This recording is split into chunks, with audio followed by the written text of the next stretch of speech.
Hello, good morning, आदाब, नमस्कार, सत श्री अकाल, जय हिंद दोस्तों। मैं करीम सर अपने इस यूट्यूब चैनल मेधास क्लासेस पर आप सभी लोगों का स्वागत करता हूं।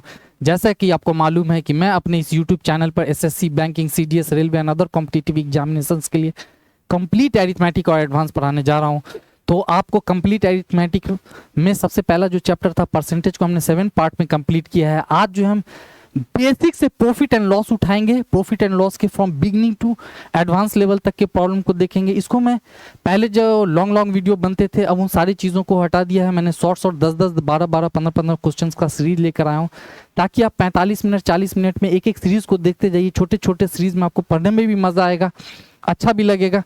तो आज जो हम जो क्लासेस शुरू करेंगे उसमें जितने भी क्वेश्चंस हमने लिए हैं वो सारे क्वेश्चंस कहीं ना कहीं पिछले एग्जामिनेशंस में पूछे गए हैं और वो सारे कॉन्सेप्ट, वो सारे क्वेश्चन, सारे प्रॉब्लम बेसिक कॉन्सेप्ट से रिलेटेड हैं। तो आज के इस क्लास को शुरू करने से पहले मैं आपको बताना ये चाहता हूं कि आप अगर इस चैनल पर नए हैं या पहली बार आए हैं तो आप मेरे इस चैनल को, यूट्यूब चैनल को सब्सक्राइब कीजिए, लाइक कीजिए, शेयर कीजिए और कंटिन्यूअस बने रहिए। आगे बढ़ने से पहले मैं आपको ये बताना चाहूँगा कि पेपर पेन आप लेकर बैठें, चीज़ों को लेकर प्रैक्टिस करें। बार बार मैं जैसे बताता हूँ वैसे वैसे लिखते हुए चले जाएं, उसको घर पर रिवाइज करें, साथ साथ प्रॉब्लम प्रैक्टिस करते हुए चले जाएं। तो आइए हम लोग देखते हैं। सबसे पहले आज का जो क्लासेस है वो प्रॉफिट एंड लॉस है। तो प्रॉफिट लॉस में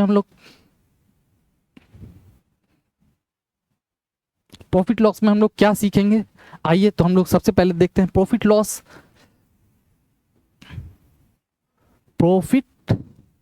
लॉस एंड डिस्काउंट। बहुत सारी जगह पे आपको सबसे पहले प्रॉफिट लॉस P&L जो है वो सबसे पहले पढ़ाई जाती होगी, फिर डिस्काउंट के सेक्शन को एकदम अलग करके पढ़ाया जाता है। लेकिन मैं ये बताता हूँ कि प्रॉफिट एंड लॉस में ये सारे कॉन्सेप्ट एक दूसरे से कनेक्टेड हैं, तो हम क्यों नहीं एक साथ ही उन चीज़ों को सीखें, उनके टर्मिनोलॉजी को सीखें। प्रॉफिट एंड लॉस का कॉन्सेप्ट कैसे आया हमारे सामने में, प्रॉफिट एंड लॉस का कॉन्सेप्ट कैसे आया, इसे हम हिंदी में लाभ, हानि तथा बटा कहते हैं। बटा या छूट भी, डिस्काउंट को हम बटा या छूट भी कह सकते हैं। तो प्रॉफिट पहले ऐसा कुछ भी नहीं था। दुनिया जब पहले थी एकदम प्योर थी, शुद्ध थी, एक दूसरे से रिलेशन अच्छे हुआ करते थे, तो प्रॉफिट एंड लॉस का कोई कंसेप्ट नहीं था। पहले क्या था कि जब खेतियां होती थी या कुछ भी होता था, लोग कुछ बनाते थे तो इतने शुद्ध थे कि अगर हमारे पास अगर कोई चीज़ हो रही है, जैसे आलू हो रहा है, किन्हीं के पास मक्का हो रहा है या किसी के पास गेहूं, तो हम उन्हें 1 किलो आलू देते थे, वो हमारे उपयोग के लायक हमें मक्का दे देते थे, हमें गेहूं दे देते थे। तो इस तरह से समाज आदान प्रदान चलता था, लोभ लालच कुछ भी नहीं था। जैसे उसके बाद क्या हुआ कि लोगों के मन में लोभ आ गया, लालच हो गया कि हमको फायदा होना चाहिए, लाभ होना चाहिए। जैसे कोई चीज अगर 5 केजी दे रहे हैं तो वो चाह रहे हैं कि उससे हम 7 केजी ले लें, तो लाभ। जैसे ही लाभ का मन में कंसेप्ट आया वैसे ही हानि। जब एक पक्ष को अगर लाभ होगा तो दूसरे पक्ष को ऑब्वियस ही बात है कि हानि होगी। तो वहीं से ये कंसेप्ट जैसे जैसे क्या हुआ कि प्रॉफिट का एक पक्ष हुआ तो हानि की भी एक पक्ष हुई, वैसे वैसे धीरे धीरे समाज में लाभ हानि का कॉन्सेप्ट चला आया। तो हम इन्हीं चीजों को सीखेंगे कि ये क्या होते हैं। Profit and loss and discount को समझने के लिए आपको सबसे पहले कुछ टर्मिनोलॉजी को समझना बहुत ज़्यादा जरूरी है। तो आइए हम उस टर्मिनोलॉजी को सबसे पहले समझेंगे। प्रॉफिट लॉस डिस्काउंट में सबसे पहले आप सीखिए कि कॉस्ट प्राइस।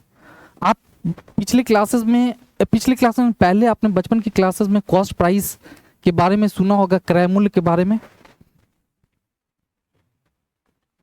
क्रय मूल्य के बारे में आपने सुना होगा।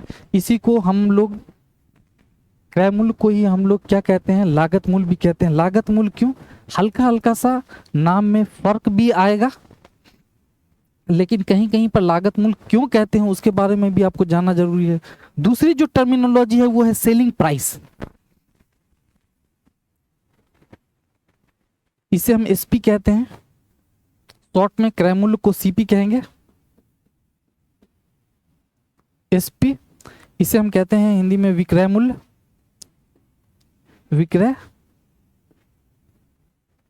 एक तीसरी टर्मिनोलॉजी है जिसको आमतौर पे आजकल खूब प्रचलित है। जो भी चीज़ें हम परचेस करते हैं मार्केट से या कोई भी रैपर्स पैकेट्स पे उन पे एमआरपी लिखा हुआ होता है, आज के वक्त में ये बहुत चर्चित है। इसे आमतौर पे पढ़ाई में हम लोग क्या पढ़ेंगे, एमपी, मार्क्ड प्राइस, इसी को लिस्ट प्राइस भी कहते हैं। लिस्ट प्राइस, अंकित मूल्य या सूची मूल्य भी कहते हैं। क्या कहते हैं दोस्तों?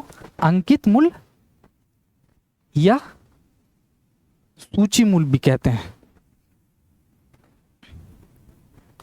अब ये तीनों चीजें, ये टर्मिनोलॉजी, अब प्रॉफिट लॉस एंड डिस्काउंट को समझने के लिए, प्रॉफिट लॉस एंड डिस्काउंट को समझने के लिए ये सारी तीनों टर्मिनोलॉजी को हमें अच्छे से अंडरस्टैंड करना होगा, अच्छे से समझना होगा कि ये टर्मिनोलॉजी कहती क्या है। कॉस्ट प्राइस क्या होता है? कॉस्ट प्राइस क्या होता है? कॉस्ट प्राइस, तो आप कहेंगे सर कॉस्ट प्राइस, सीपी जो है, कॉस्ट प्राइस जो है वो क्या है? वह मूल्य है जिस पर किसी वस्तु को खरीदा जाता है, वह मूल्य है जिस पर हम किसी वस्तु को खरीदते हैं, वह कीमत जिस पर कोई वस्तु खरीदी जाए, वो क्या कहलाती है? कॉस्ट प्राइस कहलाती है। कॉस्ट प्राइस क्या हो गया? यानी purchasing price, purchasing price of an article, वह मूल्य जिस पर कोई वस्तु, जिस पर कोई वस्तु खरीदी जाती है। क्या की जाती है? वह मूल्य, कॉस्ट प्राइस हम उसको कहते हैं, कॉस्ट प्राइस उसको कहते हैं वह मूल्य जिस पर कोई वस्तु खरीदी जाती है। इसी को आमतौर पर परचेजिंग प्राइस कहते हैं। दूसरा, कॉस्ट प्राइस का एक और कॉन्सेप्ट डेफिनेशन से आप समझ लीजिए कि वह मूल्य जिस पर कोई वस्तु हम अपने घर तक लाते हैं, या घर तक लाने में किसी वस्तु पर किसी वस्तु पर जो कीमत लगती है, जो पैसा खर्च होता है, उसे भी हम क्रय मूल्य कहते हैं, सीपी कहते हैं, लागत मूल्य कह सकते हैं। ऐसा इसलिए कि मान लीजिए कि साउथ इंडिया से हम कोई सामान परचेस करते हैं, कोई मशीनरीज हो गया, उसे हमें नॉर्थ इंडिया तक लेके आना है। मान लीजिए कि वहां पर कोई ब्रोकर है जो हमें मशीन दिला रहा है। एक तो हमारी मशीनरीज की प्राइस होगी, उस वक्त हमारे लिए वो परचेजिंग प्राइस है। लेकिन जो ब्रोकर के थ्रू ले रहे हैं, वहां पे हमें क्या करना पड़ रहा है? ओवरहेड एक्सपेंसेस देना पड़ रहा है, ब्रोकरेज चार्जेस के बाद उस मशीन को लोडिंग अनलोडिंग के लिए हमें कुछ पैसे खर्च करने पड़ रहे हैं। फिर हम साउथ इंडिया से नॉर्थ इंडिया तक हमें लाने के लिए हमें क्या करना होगा कि उस पर कुछ ट्रैवलिंग कॉस्ट लगेंगे। अब वो जब सामान साउथ इंडिया से नॉर्थ इंडिया आ जाता है, तो हम क्या करेंगे कि उसे कहीं ना कहीं रख कर ही बेचेंगे। कहीं ना कहीं हमारा वेयर हाउस होगा, शॉप होगा, तो उस शॉप पर लगने वाला जो शॉप का रेंट है वो मेरे लिए एक एक्सपेंडिचर का कॉस्ट, एक एक्सपेंडिचर हो गया। उस पर फिर उस जगह पे जो रेंट लग रहा है, रेंट के अलावा हमारी इलेक्ट्रिसिटी बिल है, स्टाफ का खर्चा है, ये सारी चीजें अगर मिला दी जाए उस परचेजिंग प्राइस पे, ये सारी चीजें मिला दी जाए, जैसे ब्रोकरेज चार्ज हो गया, ट्रैवलिंग कॉस्ट हो गया, रेंट हो गया, स्टाफ का आने वाला खर्च, इलेक्ट्रिसिटी बिल, ये सारे खर्चे ओवरहेड एक्सपेंसेस हैं। जब हम क्या करेंगे परचेजिंग प्राइस में ओवरहेड एक्सपेंसेस भी अगर ऐड कर देते हैं, तो हमारे लिए वो क्या बन जाता है? वो हमारे लिए कॉस्ट प्राइस बन जाता है। तो हम ये कह सकते हैं कि कॉस्ट प्राइस जो है, सीपी जो होगा, कभी कभी किसी वस्तु को लाने में, घर तक लाने में जो पैसा खर्च हो रहा है, वो भी उसका सीपी कहलाएगा। क्या कहलाएगा? सीपी। यानी सीपी जो है वो परचेजिंग प्राइस, सीपी जो है वो क्या होगा? परचेजिंग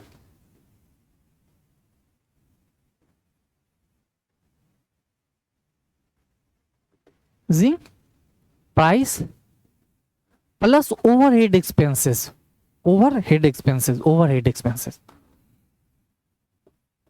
यानी जो ऊपरी खर्च हो रहा है वो सारी चीज, कभी कभी ये भी मेरा सीपी कहलाएगा। तो एक बात ये भी याद रखना है। अब इसके बाद हम दूसरी टर्मिनोलॉजी को सीखेंगे। दूसरी टर्मिनोलॉजी, यहाँ तक कॉस्ट प्राइस को समझने में आपको कहीं से कोई दिक्कत नहीं होगी कि कॉस्ट प्राइस किसको कहते हैं। कॉस्ट प्राइस वह कीमत है, वह मूल्य है जिस पर कोई वस्तु खरीदी जाती है, वो कॉस्ट प्राइस कहलाता है, purchasing price of any article. या यहां तक कोई दिक्कत तो नहीं। अब दूसरी टर्मिनोलॉजी को हम देखेंगे, सेलिंग प्राइस किसको कहते हैं? सेलिंग प्राइस देख लीजिए। The price at which an article is sold, वह कीमत जिस पर कोई वस्तु बेची जाती है, या जिस कीमत पर हम किसी वस्तु को बेच देते हैं, वो उस वस्तु का विक्रय मूल्य कहलाता है, सेलिंग प्राइस कहलाता है। जैसे मान लीजिए कि हमने कोई वस्तु 500 रुपये में खरीदी और उसे हमने 700 रुपये में बेच दिया, तो 500 रुपया जो खरीदा है वो मेरे लिए कॉस्ट प्राइस हुआ, और जितने में बिका, 700 में बिक रहा है, 700 उसका सेलिंग प्राइस हो गया। वस्तु को 800 में बेच देंगे तो 800 उसका सेलिंग प्राइस हो जाएगा। तो ये हमारे लिए सेलिंग प्राइस है कि कोई वस्तु कितने में बेची गई है, उसका मूल्य क्या है, जितने में बेची गई वो उसका सेलिंग प्राइस होगा। मार्केट प्राइस को इसको कहते हैं। मार्केट प्राइस मेरे दोस्त बहुत बेहतरीन कॉन्सेप्ट है। मार्केट प्राइस को हम लिस्ट प्राइस भी कहते हैं, इसका एक और नाम है, इसको हम प्रिंटेड प्राइस भी कहते हैं। क्या कहते हैं मेरे दोस्त? Printed price. टर्मिनोलॉजी, हर टर्मिनोलॉजी को आप समझिए। प्रिंटेड प्राइस भी कहलाता है। मार्केट प्राइस क्या कहलाता है? इसको प्रिंटेड प्राइस भी कहते हैं, अंकित मूल्य, सूची मूल्य भी कहते हैं। मार्केट प्राइस कहते किसको है? जब क्रय मूल्य पर कुछ मूल्य बढ़ाकर अंकित कर दिया जाए, क्रय मूल्य पर क्या कर दिया जाए? कुछ मूल्य बढ़ाकर अंकित किया दिया जाता है, तो वो मूल्य जो नया मूल्य बनकर तैयार होता है वो क्या हो जाता है? अंकित प्राइस कहलाता है, अंकित प्राइस। आइए हम इसको मार्केट प्राइस को जो है, मार्केट प्राइस अंकित मूल्य, अंकित मूल्य, जब क्रय मूल्य में सीपी में कुछ मूल्य बढ़ाकर अंकित कर दिया जाता है, क्या? मार्कअप। बढ़े हुए मूल्य को हम क्या कहेंगे? मार्कअप। यानी increase in value over CP, increase in value over CP, over CP. यानी जब सीपी पर, सीपी में बढ़ी हुई कुछ कीमत ऐड कर देंगे। मान लीजिए कि कोई चीज हमने खरीदा 50 रुपये में, 50 रुपये में हमने खरीदा, लेकिन क्या कर रहे हैं कि मार्केट में होने वाले लॉसेस से बचने के लिए, लॉसेस से बार्गेनिंग, जब क्या होता है कि कोई भी वस्तु मार्केट में है तो उस पर बार्गेनिंग होती है, तो बार्गेनिंग से होने वाले लॉसेस से बचने के लिए हम कुछ मूल्य बढ़ाकर अंकित कर देते हैं। क्या करते हैं? कुछ मूल्य बढ़ाकर जब अंकित कर देते हैं तो वो बढ़ा हुआ मूल्य क्या कहलाता है? मार्कअप कहलाता है। वो बढ़ा हुआ मूल्य क्या कहलाएगा? मार्कअप। जब सीपी में मार्कअप यानी बढ़ी हुई मूल्य अंकित कर दें तो इस तरह से हमें क्या मिल जाता है? मार्केट प्राइस मिल जाता है। मार्केट प्राइस यानी एमपी मिल जाता है। अब मेरे दोस्त ये बात तो आपको मालूम है कि ऐसा इसलिए किया गया, ये जैसे जैसे वक्त बदलता गया मार्केट में बार्गेनिंग होती गई। जैसे महिलाएं जाती हैं, महिलाओं को अगर आप क्या करो कि लाख रुपए की ज्वेलरीज ला के दे दो, 10,000 की साड़ियाँ ला कर दे दो, लेकिन वो उतनी खुश नहीं होंगी जितना कि वो 10 रुपए की कद्दू 8 रुपए में खरीद कर खुश हो जाती हैं। जबकि एक्चुअल में आपको मालूम है कि उस कद्दू का प्राइस कितना है? 5 रुपया, 5 रुपया है।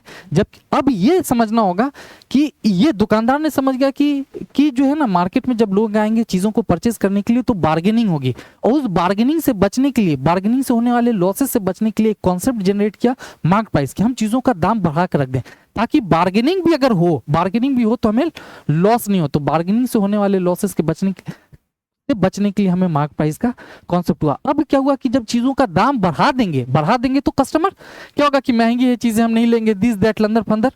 तो अब क्या किया कि दुकानदारों ने कस्टमर को लुभाने के लिए उस पर डिस्काउंट देना शुरू कर दिया कि हाँ, हम तो दाम बढ़ा कर रखे हुए हैं, लेकिन हम आपको 30%, 20%, 25% का फ्लैट डिस्काउंट दे रहे हैं या प्योर डिस्काउंट दे रहे हैं। तो ये सब सारी चीजों को, तो जैसे ही मार्केट प्राइस का कॉन्सेप्ट आया वैसे ही चीजें क्या हो गई कि डिस्काउंट का भी कॉन्सेप्ट समझ में आ गया। डिस्काउंट भी क्या आ गया? डिस्काउंट। डिस्काउंट में मतलब बटा या छूट का भी कॉन्सेप्ट आ गया, छूट। अब डिस्काउंट, बटा या छूट किसको कहते हैं? ऑब्वियस ही बात है, जो मार्केट में एमपी है, मार्केट प्राइस है, एमपी है, जो अंकित मूल्य है उस पर दी गई कुछ छूट होगी, रियायत होगी या अंकित मूल्य पर कुछ कमी की जा रही है, यही तो क्या कहला रहा है? डिस्काउंट कहलाता है। यानी अंकित मूल्य पर दी गई छूट, अंकित मूल्य पर दी गई छूट या कम की गई कमी। जब हम कस्टमर को अंकित मूल्य पर क्या करते हैं? अंकित मूल्य पर कुछ छूट दे दें, क्या कर दें? छूट दे दें या रियायत कर दें या उस पर कुछ कमी कर दें,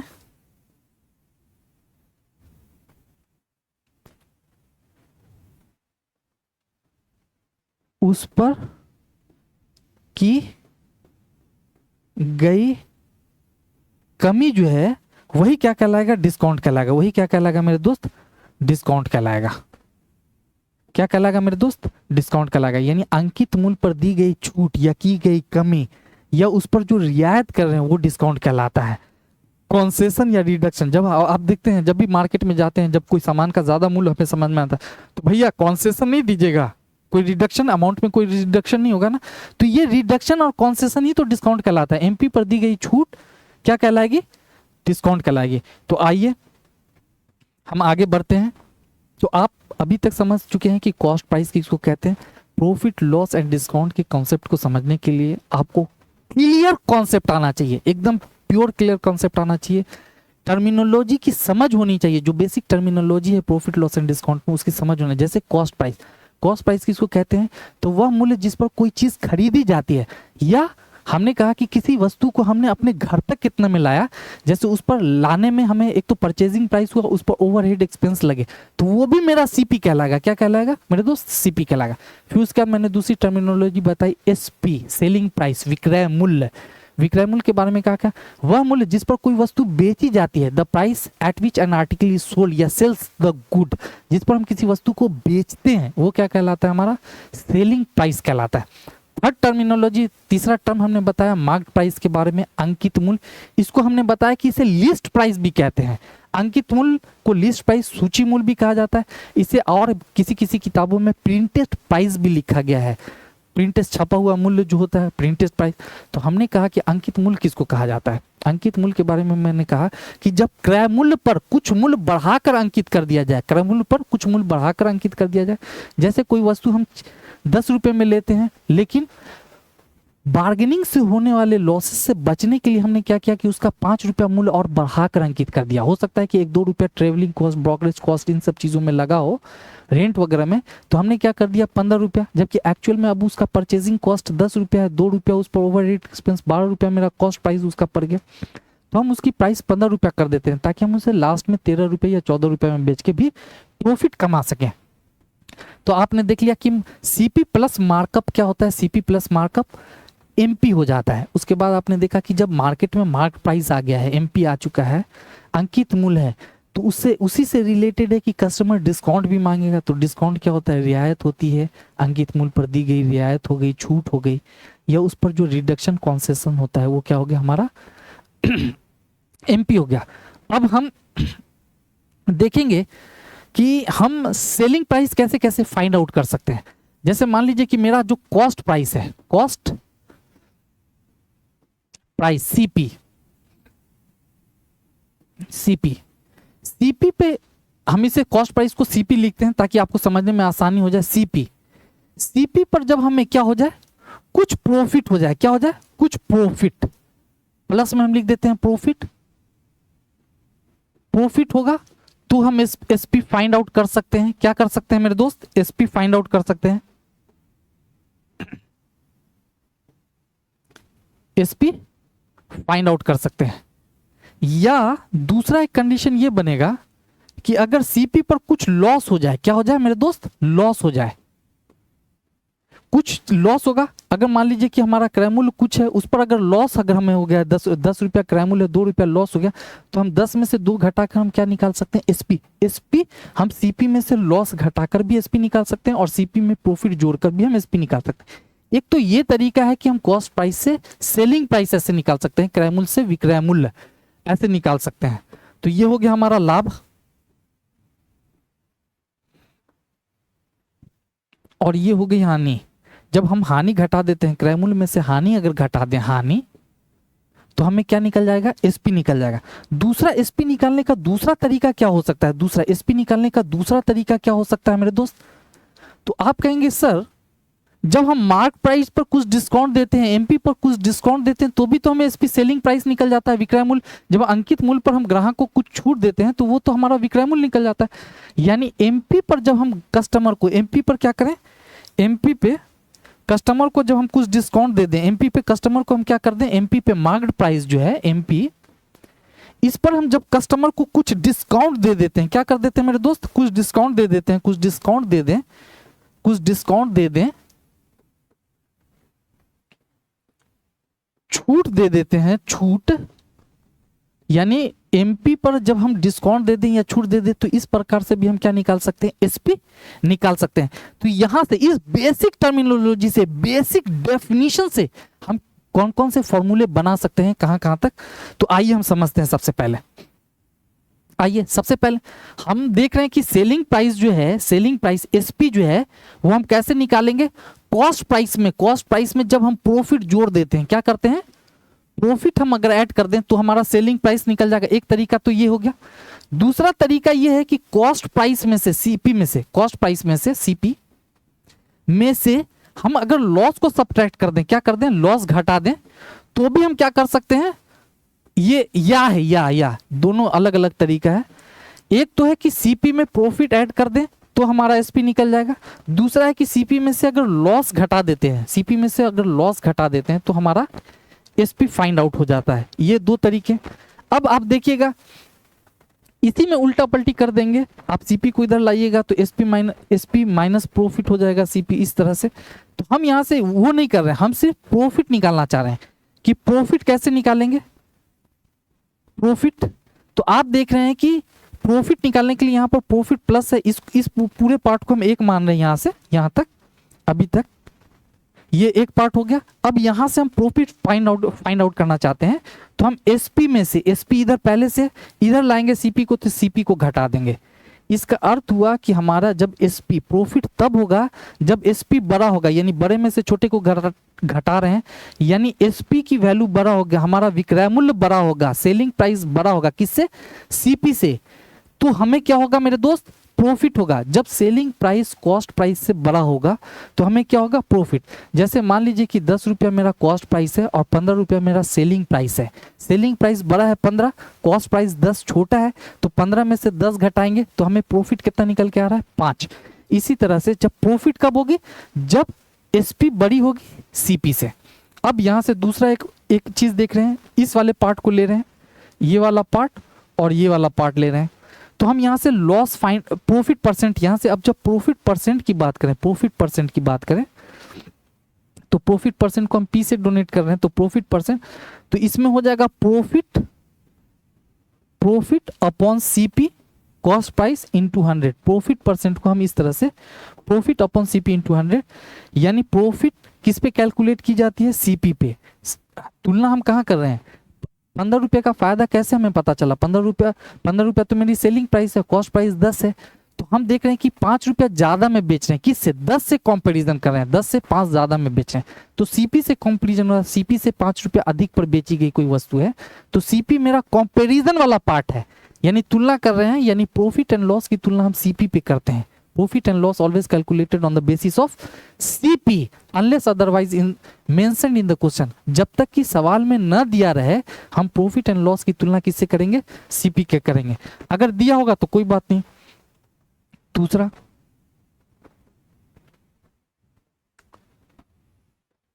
अब देखिए यहां से हम देखते हैं लॉस कैसे फाइंड आउट करेंगे। तो आप मेरे दोस्त लॉस के बारे में आप कहिएगा कि लॉस यहाँ पे निगेटिव में है, उसको इधर लाएंगे इस तरफ, तो ये क्या हो जाएगा कि सीपी इधर ही रहेगा, सीपी में से हम क्या करेंगे, एसपी। इसका अर्थ ये हुआ कि जब सीपी बड़ी होगी, सीपी ज्यादा होगी, जितने में हम किसी वस्तु को ज्यादा में खरीद कर कम में बेच रहे हैं, ज्यादा में खरीद कर क्या होगा, कम में बेचेंगे, यानी सीपी बड़ी होगी एसपी से, तो हमें लॉस होगा। तो हम यहाँ पे ऐसे लिख सकते हैं कि CP is greater than SP, तो हमें लॉस हो जाएगा। क्या हो जाएगा मेरे दोस्त, लॉस हो जाएगा। तो लॉस परसेंट अगर निकालना है, लॉस परसेंट अगर निकालना है, लॉस परसेंट, तो हम कैसे निकाल सकते हैं, लॉस अपॉन सीपी इंटू 100।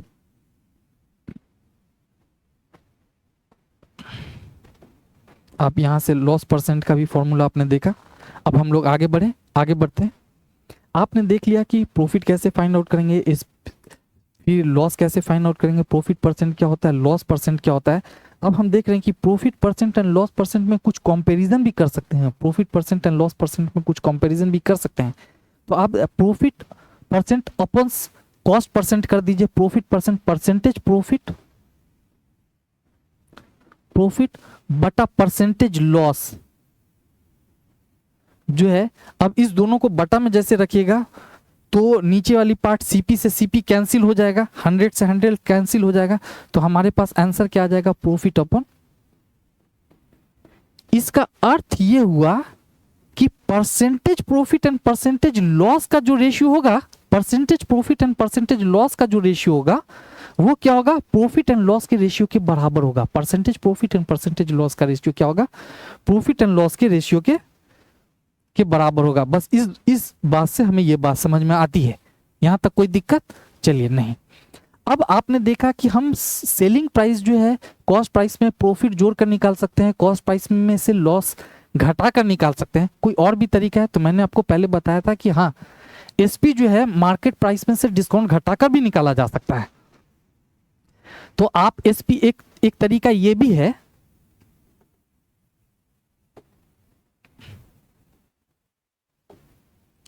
कि आप एसपी जो है मेरे दोस्त, एसपी जो है एसपी वो मार्क्ड प्राइस में से एमपी में से अगर डिस्काउंट को घटा दें, अंकित मूल्य में से अगर बटा या छूट को घटा दें, तो भी हमारा क्या निकल जाएगा? मार्क प्राइस में से अगर डिस्काउंट को घटा देते हैं तो भी हमारा क्या निकल जाएगा? एसपी निकल जाएगा, सेलिंग प्राइस निकल जाएगा। तो हम यहां से डिस्काउंट फाइंड आउट करना चाहते हैं। डिस्काउंट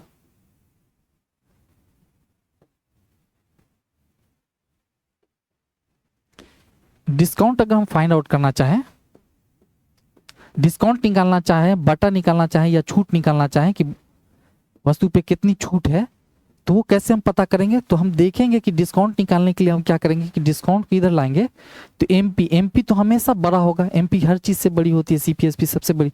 तो मार्केट प्राइस में से हम एसपी को घटा देंगे, क्या कर देंगे? सेलिंग प्राइस को घटा देंगे। यानी अंकित मूल्य में से जब हम विक्रय मूल्य को घटा देते हैं तो हमें डिस्काउंट पता चल जाता है। यहाँ तक कोई दिक्कत नहीं। अब डिस्काउंट परसेंट, डिस्काउंट हम किस पे देते हैं? डिस्काउंट हमेशा किस पे देंगे मेरे दोस्त? डिस्काउंट जो है वो हमेशा अंकित मूल्य पे देते हैं। तो डिस्काउंट परसेंट निकालने के लिए discount upon MP, MP into 100। यहां तक कोई दिक्कत मेरे दोस्त? यहां तक कोई दिक्कत? यहां तक कोई दिक्कत तो नहीं? बहुत अच्छा समझ में आ रहा है। चलिए ये सारी चीज़ों को आप नोट आउट करते चले जाइए। मैं दोस्त ये बताना चाहता हूं कि अगर आप जो मैसेज करते हैं, जो कमेंट करते हैं, वो सारे कमेंट्स हमारे लिए एनर्जेटिक होते हैं। उन सारे कमेंट्स को मैं पढ़ता हूं, वो मेरे लिए अच्छे फीडबैक होते हैं। तो आप क्लास के बाद, वीडियोस के बाद हमेशा कमेंट लिखकर हमें दिया कीजिए, कमेंट लिखकर भेजिए, ताकि हमारे उन कमेंट्स को पढ़कर मुझे एक उत्साह, उमंग मिलता है। मैं चाहता हूँ कि आप क्लास करने के बाद तुरंत चले नहीं जाएं। अगर क्लास अच्छी लगे तो आप अपने यार दोस्तों में भी शेयर करें। आपके कमेंट्स से हमें रेगुलर बने रहने का जो है ना उत्साह मिलेगा। और मैं ये चाहता हूँ कि आप क्या करें कि क्लास के बाद इन सारे लेक्चर्स को लाइक, सब्सक्राइब, शेयर करें, कमेंट लिखना ना भूलें, अपने यार दोस्तों में भेजें, ताकि ज़्यादा से ज़्यादा लोग इस वीडियो से फ़ायदा उठा सकें। तो आइए हम आगे बढ़ते हैं। ये सारी चीज़ें समझ में आ रही हैं, कहीं कोई दिक्कत नहीं है? तो आपने देख लिया है सारी चीज़। इसके बाद मैं नेक्स्ट टर्मिनोलॉजी को बताता हूं कि एसपी को आपने दो तरीके से फाइंड आउट किया। एसपी को आपने दो तरीके से फाइंड आउट किया। एसपी को कितने तरीके से आपने फाइंड आउट किया? दो तरीके से। एक एमपी में से डिस्काउंट घटाकर, एक सीपी में प्रॉफिट और लॉस जोड़कर। यहां तक कोई दिक्कत तो नहीं है? आइए हम एक और चीज सीखते हैं। मान लीजिए कि मैं आपसे ये बात कहूं कि अगर किसी व्यक्ति को, कोई वस्तु को 100 रुपये में खरीदता है, किसी वस्तु को की जो परचेजिंग प्राइस है, कॉस्ट प्राइस जो है वो कितने है? 100 रुपया है। अब उस व्यक्ति जब वो व्यक्ति उस वस्तु को अगर 50% लाभ पर, 50% प्रॉफिट पर बेचता है, 50% प्रॉफिट पर बेचेगा तो कितने में बेचेगा? तो सीपी 100 रुपया है। और उसे कितना पे? सीपी पे 50% का प्रॉफिट हो रहा है, यानी 100 इंटू 50% का प्रॉफिट हो रहा है। तो 50/100 परसेंटेज को हटाया, इस दोनों को कैंसिल आउट किया तो 100 + 50 कितना हो गया मेरे दोस्त? 150। यानी ये जो 150 आई, ये क्या हुआ? एसपी हुआ। ये वाला 50% क्या था? प्रॉफिट परसेंट था। तो 100 पर 50% का प्रॉफिट हुआ, यानी 50 का प्रॉफिट हुआ। ये क्या हो गया मेरे दोस्त? प्रॉफिट। तो आप ये कह सकते हैं मेरे दोस्त कि अगर कोई वस्तु की कीमत 100 रुपया है, उस पर 50% का प्रॉफिट हुआ है, 50, ये सीपी है, ये क्या है मेरे दोस्त? 50% की प्रॉफिट हुई है, तो एसपी क्या होगा? तो एसपी सीपी का क्या हो जाएगा?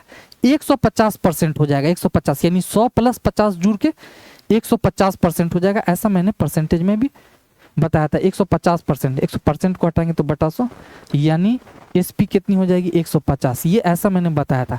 लेकिन इसको टर्म में कैसे लिखेंगे, कैसे पढ़ेंगे, इसको कैसे समझेंगे? मैं ये कह रहा हूं कि यहां पर हमने कहा इस दोनों में से अगर यहां पे 100 कैंसिल हुआ, इसको हम थोड़ी देर के लिए लिख देते हैं 100, और ये हो गया 100। अब इस दोनों जगह से हम क्या करें मेरे दोस्त? 100 कॉमन ले लेते हैं। दोनों जगह से 100 कॉमन लेंगे तो यहां क्या बच जाएगा? 1 + 50/100। अब यहाँ एलसीएम ले लीजिएगा तो क्या हो जाएगा मेरे दोस्त, 100 प्लस 50 अपॉन 100। आप यहां से आप देख रहे हैं कि 100 पे 50 का लाभ है, यानी 50% का लाभ है, और यही लाभ तो प्रॉफिट है। क्या है? प्रॉफिट है। प्रॉफिट है ना दोस्त, प्रॉफिट है। और ये जो प्राइस है ये तो 100 मेरा क्या है, कॉस्ट प्राइस है, सीपी। यहां से एक फॉर्मूला बन गया कि अगर किसी वस्तु पर P% की अगर प्रॉफिट होती है, P%, ये जो 50 है, 100 पे 50 का प्रॉफिट, यानी ये तो प्रॉफिट परसेंट हो गया, 50% हो गया, और ये 50% ही तो प्रॉफिट परसेंट है मेरे दोस्त। तो हम देख रहे हैं कि अगर कोई वस्तु पर P% का प्रॉफिट या 50% का प्रॉफिट होता है, तब हम क्या SP कैसे फाइंड आउट करते हैं? SP सेलिंग प्राइस, ये 150 सेलिंग प्राइस, SP कैसे आएगा? तो वो देख लीजिए कि 100 प्लस प्रॉफिट परसेंट अपॉन 100। इसकी जगह पर हमने क्या लिखा, CP। ये 100 को वैसे ही लिखने दिया, 50 क्या हमारा प्रॉफिट परसेंट है बटा 100। SP इस तरह से भी फाइंड आउट कर सकते हैं, SP इस तरह से भी फाइंड आउट कर सकते हैं। इस फॉर्मूला को मैं यहाँ पे लिख देता हूँ। यानी SP निकालने का एक तरीका जो अभी हमने बताया, जो डिफाइन किया कि CP जो कॉस्ट प्राइस है, कॉस्ट प्राइस को क्या करेंगे, 100 प्लस प्रॉफिट परसेंट, जितना प्रॉफिट हुआ है उससे मल्टीप्लाई कर देंगे बटा 100। 100 प्लस प्रॉफिट परसेंट अपॉन 100 से मल्टीप्लाई कर देंगे तो हमारा इस तरह से SP निकल जाएगा, जो अभी हमने तरीका बताया। दूसरा, इफ बाई चांस अगर लॉस होता है SP में, अगर लॉस हुआ तो क्या होगा, CP इंटू 100 माइनस, तब उस केस में क्या हो जाएगा, SP जो है छोटी हो जाएगी, तो 100 minus loss percent, 100 minus loss percent बटा 100। इस तरह से हम क्या कर सकते हैं मेरे दोस्त, इस तरह से हम क्या कर सकते हैं, SP फाइंड आउट कर सकते हैं। इसको प्रूफ करके मैंने अभी थोड़ी देर पहले बताया। यहां तक कोई दिक्कत तो नहीं है? यहां तक कोई दिक्कत नहीं है? चलिए आगे हम देखते हैं। एक दूसरा मैंने ये तरीका बताया आपको MP के बारे में, कि MP कैसे फाइंड आउट कर सकते हैं। MP हम किसी वस्तु पर जब डिस्काउंट देते हैं किस पे, नहीं SP मेरे दोस्त जो है, जब हम किसी वस्तु पर डिस्काउंट दे रहे हैं तो मार्क प्राइस पे ही डिस्काउंट दे रहे हैं। तो मार्क प्राइस से कितना प्रतिशत डिस्काउंट दे रहे हैं? अगर 100 वस्तु का जो है रियल प्राइस है, मतलब MP है, उसमें हम D% का अगर डिस्काउंट दे रहे हैं, D% का डिस्काउंट दे रहे हैं, तो 100 माइनस D% अपॉन 100। यहाँ तक कोई दिक्कत तो नहीं है? D% का अगर डिस्काउंट दे रहे हैं, हमने कहा कि जितने परसेंट का डिस्काउंट दे रहे हैं 100 में उसको घटा दीजिए, क्योंकि MP से तो SP छोटी होगी, तो 100 में से डिस्काउंट परसेंट घटेगा बटा 100। यहाँ तक कोई दिक्कत तो नहीं है? यहाँ तक कोई दिक्कत नहीं। हम इसको इक्वेशन 1 मान लेते हैं। क्या मान लेते हैं? इस वाले पार्ट को इक्वेशन 1 मान लें और इस वाले पार्ट को इक्वेशन 2 मान लें, तो इस दोनों से एक रिलेशन डेवलप होता है, एक रिलेशन, बहुत खूबसूरत रिलेशन डेवलप होता है। वो क्या है कि ये भी SP है, ये भी SP है, तो दोनों को CP और SP के बीच का रिलेशन हम देख रहे हैं क्या होगा। तो देख रहे हैं कि CP अपॉन MP, या हम CP इस तरह से लिख देते हैं, CP into 100 plus profit percent upon 100 बटा MP 100 minus discount percent upon 100। अब आप देख रहे होंगे मेरे दोस्त कि CP और MP को अगर इधर रख दे, CP और MP का रेशियो क्या होगा, CP और MP का रेशियो, तो देखेंगे कि इसके बटे में जाएगा तो 100 से 100 कैंसिल होगा, तो 100 माइनस डिस्काउंट परसेंट बटा 100 प्लस प्रॉफिट परसेंट, 100 प्लस। आपको यहां पर हो जाएगी कंफ्यूजन। यहां पे क्या हो जाएगी मेरे दोस्त, यहां पे हो जाएगी आपको कंफ्यूजन।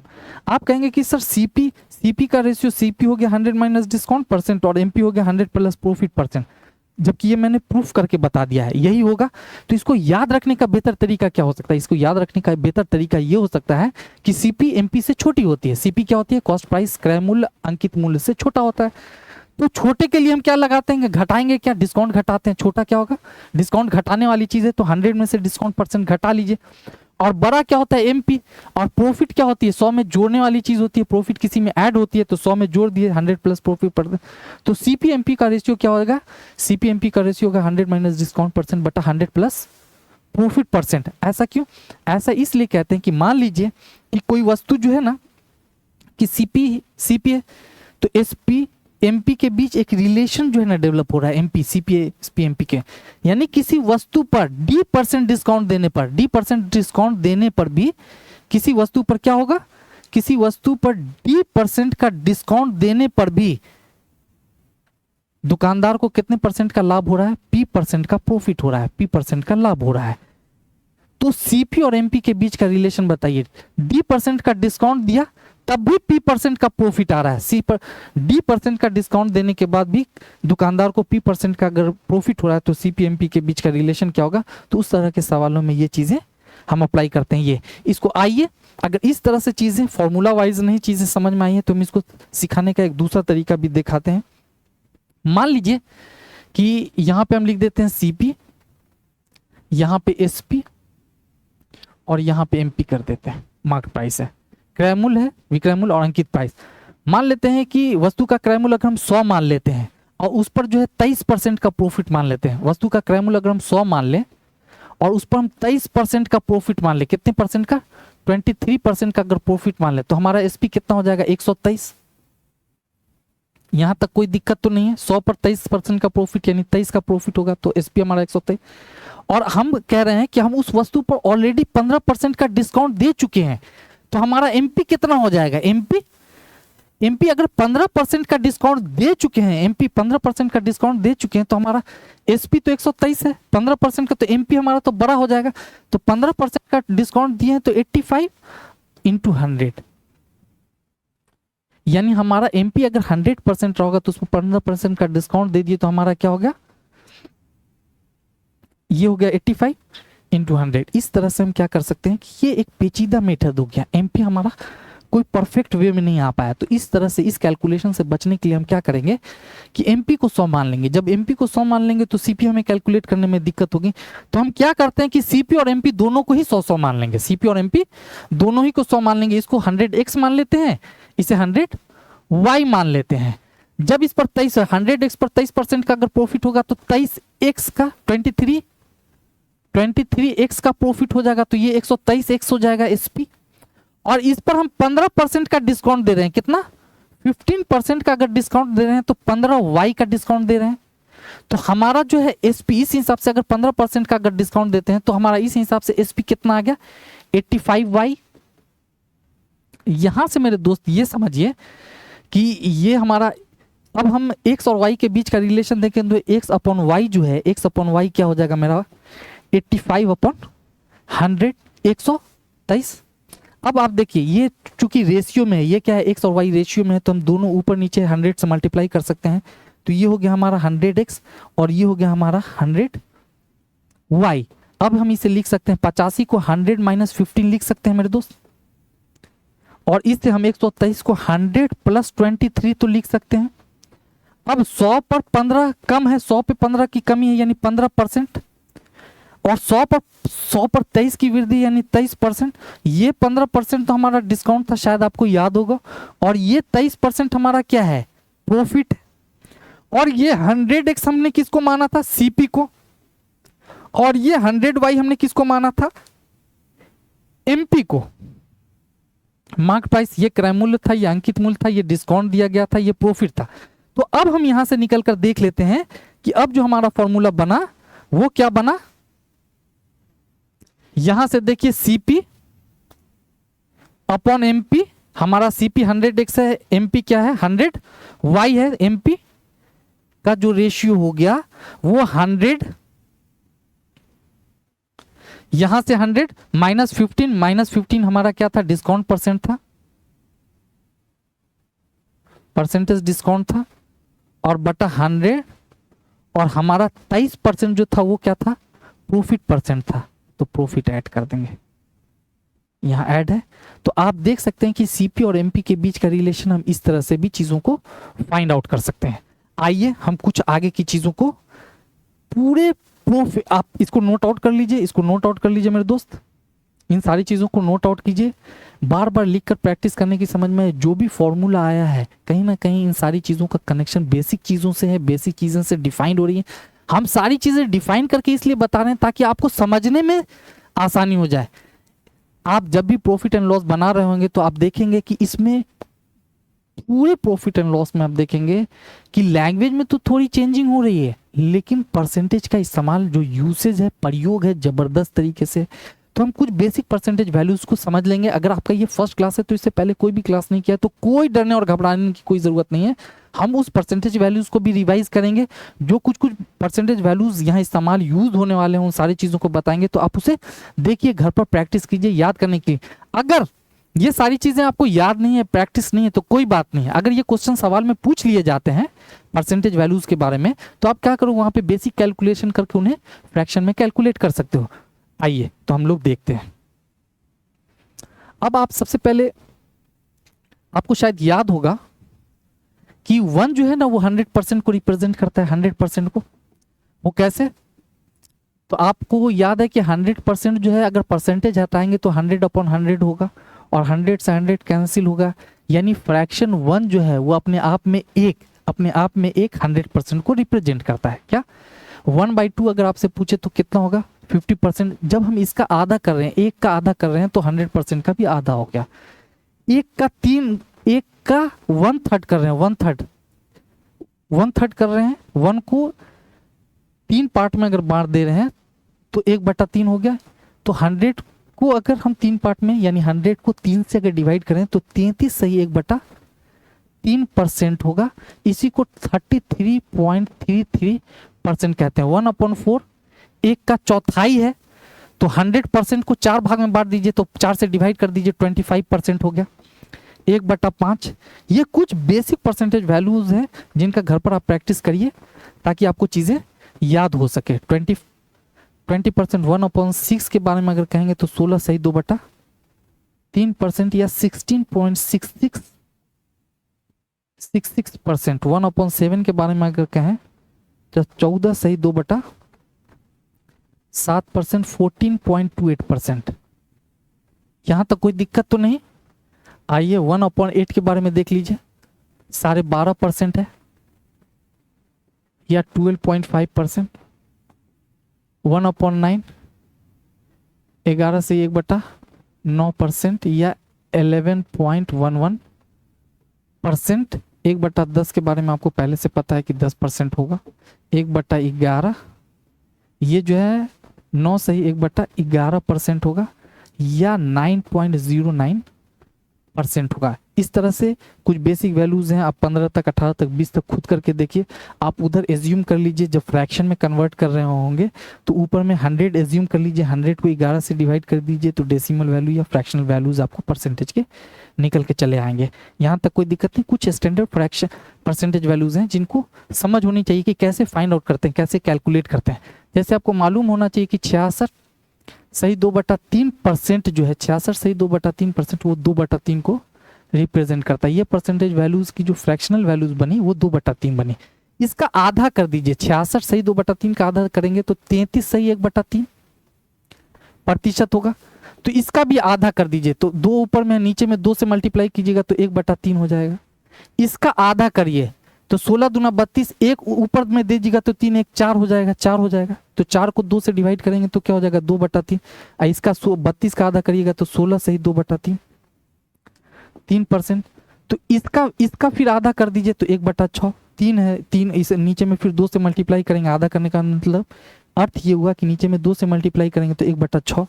इसी तरह फिर इसका आधा करिए तो 8 सही, 2 का आधा 8, इसके नीचे 2 से डिवाइड करेंगे तो 2 से 2 कैंसिल आउट हो जाएगा तो 1/3। ये क्या हो जाएगा? 1/12।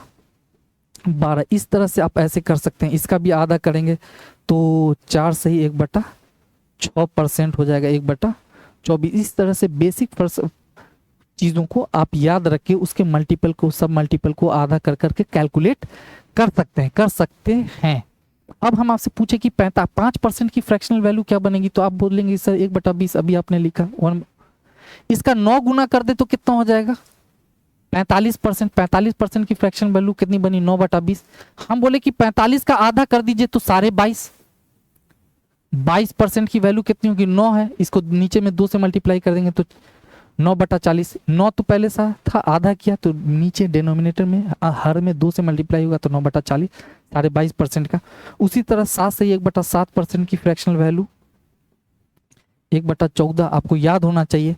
यहाँ तक कोई 57 से 1/7% की, 57 से ही 1/7% की वैल्यू जो है वो 4/7 होगा। ये याद होगा। उसके बाद आपको 71 से ही 3/7% की फ्रैक्शनल वैल्यू 5/7। इस तरह से बहुत सारे फ्रैक्शंस के आप प्रतिशत मान आप कैलकुलेट कर सकते हैं, याद रख सकते हैं। कुछ और देख लीजिए, 6 सही 2/3% की फ्रैक्शनल वैल्यू 1/15 है, 1/15। इस तरह से चीज़ों को आप बार बार प्रैक्टिस करके याद रख सकते हैं, कहीं कोई दिक्कत होने वाली बात नहीं है। आइए, तो आज की क्लास में जिन चीज़ों को आपने सीखा है उसे हम थ्रू आउट रिवाइज कर लेते हैं। आपने देखा कि प्रॉफिट लॉस एंड डिस्काउंट में हमें कुछ टर्मिनोलॉजी का जानना बहुत ज़रूरी है, जैसे कॉस्ट प्राइस हो गया, सेलिंग प्राइस हो गया, मार्केट प्राइस हो गया। फिर हमने वहाँ से देखा कि डिस्काउंट क्या होता है। डिस्काउंट को समझने की को प्रॉफिट जो है वो कब होगा, लॉस कब होगी। जब हमने देखा कि क्रय मूल्य जो है वो अगर क्रय मूल्य विक्रय मूल्य से ज़्यादा होता है तो हमें क्या हो जाता है, क्रय मूल्य। जब हम किसी चीज़ को खरीदते हैं और किसी चीज़ को जब बेचते हैं, इन दोनों चीज़ों में हम कंपैरिजन करके देख रहे थे, तो हमने वहाँ पर देखा कि अगर हम ज़्यादा में चीज़ों को बेचते हैं और कम में खरीदते होते हैं तो हमें लाभ होता है। यदि हम कम में खरीद कर ज़्यादा में बेच रहे हैं तो लाभ हो रहा है, लेकिन हम क्या करें कि ज़्यादा में खरीद कर कम में बेचेंगे तो लॉस हो जाएगा। डिस्काउंट को देखा कि मार्केट से होने वाली बार्गेनिंग से होने वाले लॉसेस से बचने के लिए डिस्काउंट का कंसेप्ट, उसका बेसिक परसेंटेज वैल्यूज को आपने बार बार रिवाइज करने की कोशिश करी। आपको अगर ये नहीं आता है, रिवाइज नहीं किया है, कोई बात नहीं, आपको बेसिक कैलकुलेशन अच्छी है तो आप क्वेश्चन में ही इसे थोड़े से छोटे से शॉर्ट से कैलकुलेशन से आप चीज़ों को कैलकुलेट कर सकते हैं। तो आइए, आज जिन बेसिक कॉन्सेप्ट को जाना है, जिन बेसिक चीज़ों को जाना है, उससे हम सवाल की तरफ कैसे अप्रोच करते हैं, आइए तो हम पहले सवाल को करते हैं। आइए, पहला सवाल बहुत प्यारा, बहुत खूबसूरत सवाल है, एकदम बेसिक कॉन्सेप्ट से जुड़ा हुआ सवाल है। हर सवाल को आप प्रॉफिट एंड लॉस में चीज़ों को करने का जो तरीका होता है, एक तो हम बेसिक से करते हैं, जैसे हम परसेंटेज को क्या करते हैं, फ्रैक्शन में चेंज करते हैं, रेशियो में चेंज करते हैं। फ्रैक्शन दैट मीन्स रेशियो में जब चेंज करते हैं तो हम प्रॉफिट एंड लॉस को रेशियो मेथड से भी कर सकते हैं। दूसरा, प्रॉफिट एंड लॉस के सवाल को करने का हमारा एक तरीका होगा, परसेंटेज मेथड होगा। तीसरा, हम बेसिक से कर सकते हैं, चीज़ों को एकदम बेसिक से कर सकते हैं। अगर कोई अंडरस्टैंडिंग नहीं तो हम बेसिक से कर सकते हैं।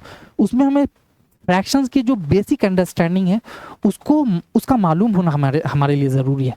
ओरिजिनल में जो हम रेशियो मेथड यूज़ करते हैं या परसेंटेज मेथड यूज़ करते हैं, ये दोनों अलग नहीं है, ये दोनों एक ही हैं। लेकिन हमें कुछ परसेंटेज वैल्यूज़ के लिए जब हम बार बार बहुत सारे सवालों को कैलकुलेट कर लेते हैं, बना लेते हैं, प्रैक्टिस मेरी बहुत हाई हो जाती है, तो हम ये सीख जाते हैं कि किन सवालों को हमको किन तरीके से करना चाहिए, किन सवालों को किन तरीके से, कहाँ पर हमें फ्रैक्शंस को कैलकुलेट करके छोटा करना, यानी परसेंटेज को फ्रैक्शन में हमें कैलकुलेट करना चाहिए, कहाँ पे हम प्रतिशत मान को हम फ्रैक्शन में बिना कैलकुलेट किए हुए एज इट इज प्रतिशत अपॉन 100 करके हम कैसे कैलकुलेट कर सकते हैं, ये हमारे प्रैक्टिस पे डिपेंड करती है। आइए हम चीज़ों को सॉल्व करने की तरफ जा रहे हैं। ये सारे सवाल एग्जामिनेशंस में पूछे गए हैं, लेकिन मैं आपको ये बता रहा हूँ, ये बेसिक सवाल हैं, आपके अंडरस्टैंडिंग को अप लेवल तक ले जाएंगे। अगर आपको कुछ भी नहीं आता है तो इन सवालों को सीखिए, कैसे मैं बनाता हूँ, आपके बनाने का अप्रोच लेने का तरीका, यही से आपको सीखना होगा। आपको बार बार उस प्रोसीजर पर आपको बनाने आता है, आप चीज़ों को बना लेंगे, आपको टाइम मिलेगी तो उन चीज़ों को आप सॉल्व कर लेंगे।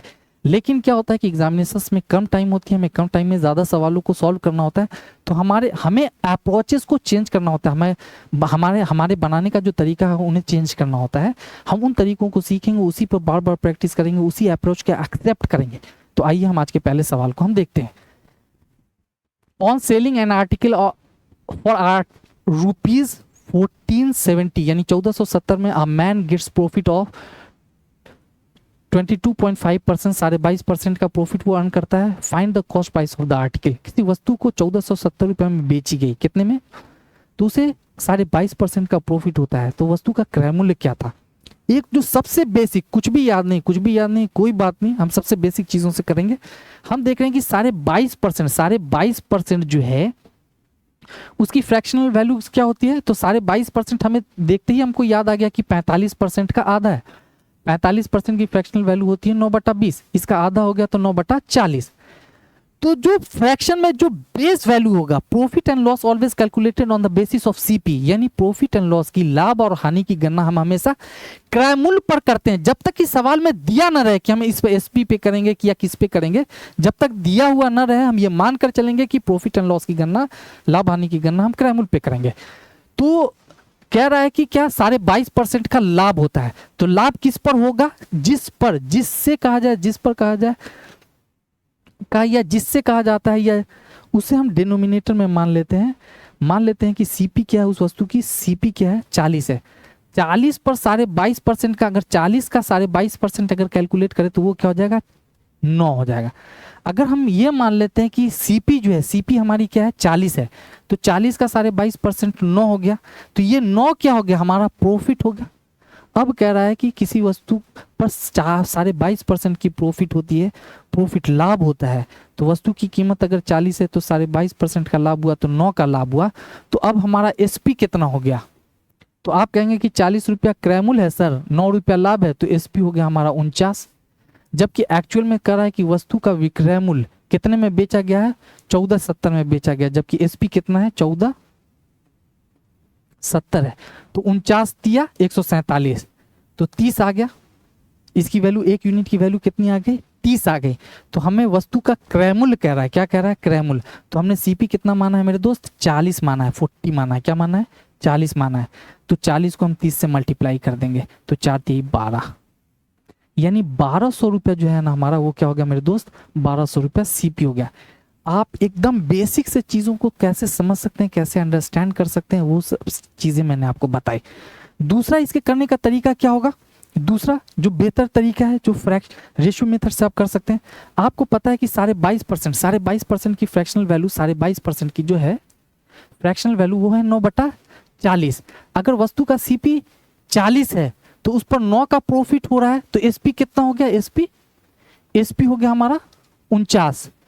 तो वस्तु का एसपी कितना दे रहा है, हमें सीपी फाइंड आउट करना है, जबकि एसपी दे रखा है, एसपी कितना दे रखा हुआ है 1470,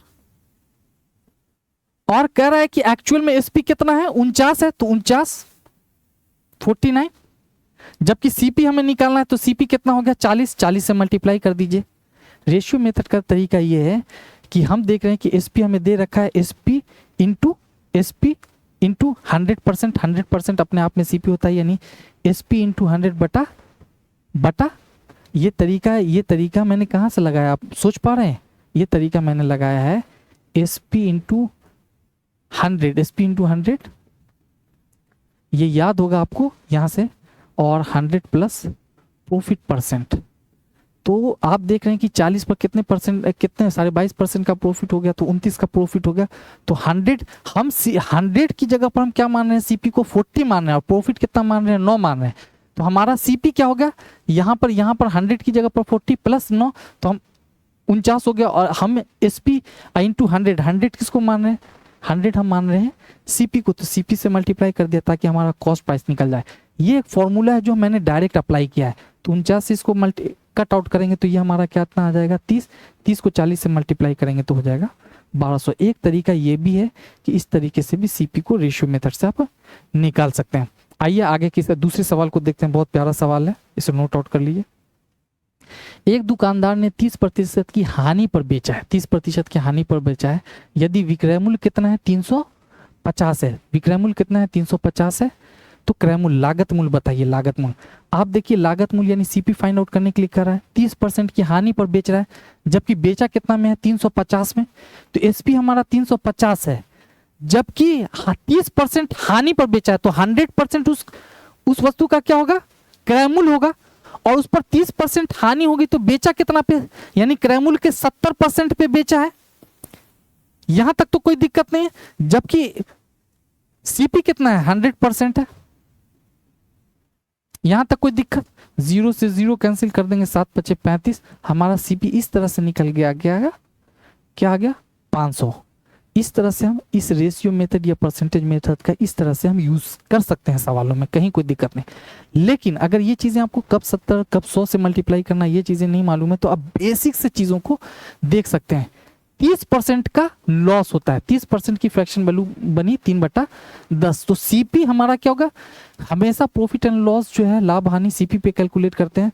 तो सीपी अगर हम 10 मान लेते हैं तो 10 पर 30% का लॉस यानी 3 का लॉस हो गया, तो अब एसपी हमारा क्या हो गया मेरे दोस्त, 10 में 3 का लॉस तो 7 हो गया, जबकि एसपी एक्चुअल में दे रखा हुआ है 350, 7 × 5 = 35, 1 यूनिट बराबर कितना हो गया 50, तो 10 यूनिट बराबर कितना हो गया 50 से मल्टीप्लाई कीजिएगा तो 500। इस तरह से भी चीजों को आप सोच सकते हैं, यहां तक कोई दिक्कत तो नहीं होगा। चलिए आइए अगले सवाल को देखते हैं। यदि किसी पुस्तक को 20% लाभ पर बेचा जाए तो क्रय मूल्य और विक्रय मूल्य का अनुपात क्या होगा? क्रय मूल्य और विक्रय मूल्य का अनुपात, सीपी और एसपी का जो है ना रेशियो पूछ रहा है, सीपी और एसपी का रेशियो, क्रय मूल्य और विक्रय मूल्य का अनुपात। अगर मान लेते हैं कि वस्तु का क्रय मूल्य 100 होगा, 100% होगी यानी 100 होगा, उस पर 20% लाभ हो रहा है, 20% का लाभ हो रहा है, तो वस्तु का एसपी क्या होगा? 100 पर 20% का लाभ यानी 20, तो 100 पर 20 का लाभ हुआ तो 100 प्लस 20 कितना हो गया? 120। इसे कैंसिल आउट करेंगे तो क्या हो जाएगा? ये 5 हो जाएगा, ये 6। तो हम देख रहे हैं कि सीपी और एसपी का रेशियो कितना हो गया मेरे दोस्त? 5:6 हो गया। यहां तक कोई दिक्कत? आप ऐसे नहीं करेंगे तो 20% का लाभ, इसे मेंटली भी आप चीजों को कैलकुलेट कर सकते हैं। 20% की फ्रैक्शन बनी 1/5, यानी अगर 5 सीपी है तो उस पर 1 का लाभ हो रहा है, तो एसपी हमारा कितना हो गया? 6। एसपी कितना हो गया मेरा? 6 हो गया। तो सीपी और एसपी का रेशियो जो है, सीपी एसपी का रेशियो यहां से भी निकाल लीजिए। आप देख रहे हैं कि सीपी 5 है और एसपी कितना है? 6 है, तो सीपी एसपी का रेशियो 5:6 हो गया, 5:6 हो गया। बहुत प्यारा बेसिक सवाल है। आप देखिए, आप तरीके अलग कर सकते हैं लेकिन आंसर्स डिफरेंट नहीं आएंगे। आप ऐसे भी बेसिक तरीके से भी चीज़ों को सोच सकते हैं, इस तरह से भी चीज़ों को सोच सकते हैं, कहीं कोई डिफरेंस नहीं है। अगले सवाल को हम देखते हैं। किसी वस्तु को 155 रुपये में बेचने पर 16 से ही 2/3% की हानि होती है। जब भी, मैं ये कहूँगा कि जब भी परसेंटेज मिक्स फ्रैक्शन के फॉर्म में हो, आप रेशियो मेथड का यूज़ करिए, नहीं तो बेसिक से आप चले जाइए। रेशियो मेथड का यूज़ कीजिए, नहीं तो बेसिक से। 16 से ही 2/3% का लॉस है। 16 से ही 2/3%, 16 से ही 2/3% की फ्रैक्शनल वैल्यू क्या बनेगी? 16 से ही 2/3% की फ्रैक्शनल वैल्यू बनेगी 1/6। लॉस किस पे कैलकुलेट करेंगे? सीपी पे। अगर सीपी मेरा 6 है तो उस पर 16 से ही 2/3% 1 का लॉस होगा, तो एसपी कितनी हो जाएगी मेरी भाई? 5। जबकि एक्चुअल में करा है कि 155 में बेचा गया है। कितने में बेचा गया है? 155, 155। तो 5 3 15, 5 एकम 5, यानी 1 यूनिट बराबर 31 है। तो 6 यूनिट के कितने के बराबर हो? तो 6 यूनिट को 31 से मल्टीप्लाई कर दीजिए, तो 6 3 18, 186, यानी हमारा कॉस्ट प्राइस कितना रहा होगा? 186 रुपया रहा होगा। ये बेसिक से करते हैं, बेसिक से करने का तरीका ये होगा। अगर दूसरा तरीका, अगर आप रेशियो मेथड से चीज़ों को करना चाहते हैं तो आपको तो पहले ही से मालूम है कि 16 से ही 2/3% की जो फ्रैक्शनल वैल्यू बनी वो कितनी बनी? 1/6। यानी अगर 6 मेरा सीपी है तो उस पर 1 का लॉस हो रहा है, तो हमारा एसपी कितना हो गया होगा? एसपी हो गया होगा 5। तो आप कह रहे हैं कि सीपी फाइंड आउट करना है सर, सीपी फाइंड आउट करना है, सीपी।